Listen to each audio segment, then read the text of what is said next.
Bienvenue dans votre round-up de l'actualité, 7 sur 5. Nous démarrons avec la passation de service à la primature. L'actuel Premier ministre Ousmane Sonko, nommé le 2 avril dernier, a pris officiellement fonction lors d'une sobre cérémonie de passation de service avec son prédécesseur, Maître Sidiki Kaba. Les deux hommes se sont félicités. L'actuel Premier ministre Ousmane Sonko se dit prêt à entamer le travail. Le reste de l'équipe gouvernementale a aussi procédé au même exercice. Le travail devrait commencer comme indiqué par le président de la République, Bassirou Diomaye Diakhar Faye.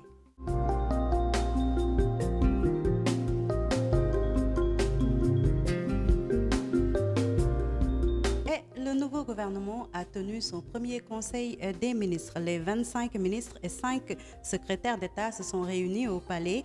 Lors de cette première rencontre, le chef de l'État a indiqué au Premier ministre Ousmane Sonko de veiller à la mise en place effective et rapide des cabinets ministériels et de proposer une nouvelle organisation rationalisée, indique le communiqué. Il a également demandé au Premier ministre de faire la situation générale des finances publiques, de la coopération internationale, des partenariats publics et privés, mais aussi d'engager la mise en œuvre d'une politique hardie de relance de l'économie nationale.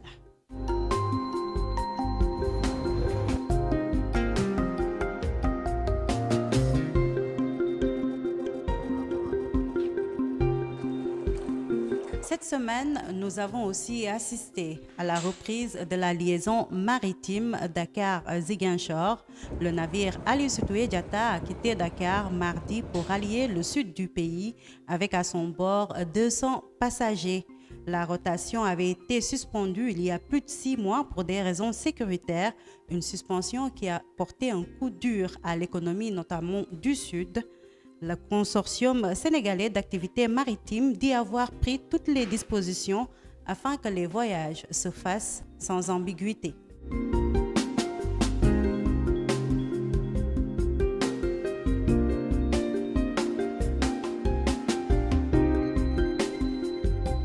L'Aïd al-Fitr a été célébré cette année au Sénégal dans l'unisson. Pareille chose ne s'est pas produite depuis plus de 10 ans. Raison pour laquelle, dans les sermons, les imams ont demandé aux différentes commissions d'œuvrer afin que les fêtes musulmanes puissent se tenir chaque année le même jour, ici au Sénégal.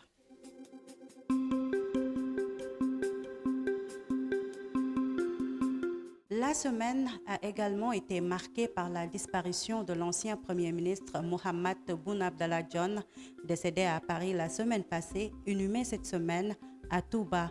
Lors de la levée du corps à l'hôpital principal de Dakar, plusieurs personnalités, notamment d'anciens premiers ministres, étaient présents. L'actuel Premier ministre Ousmane Sonko a tenu à rendre un vibrant hommage à celui qui a occupé le poste de chef du gouvernement de juillet 2014 à mai 2019.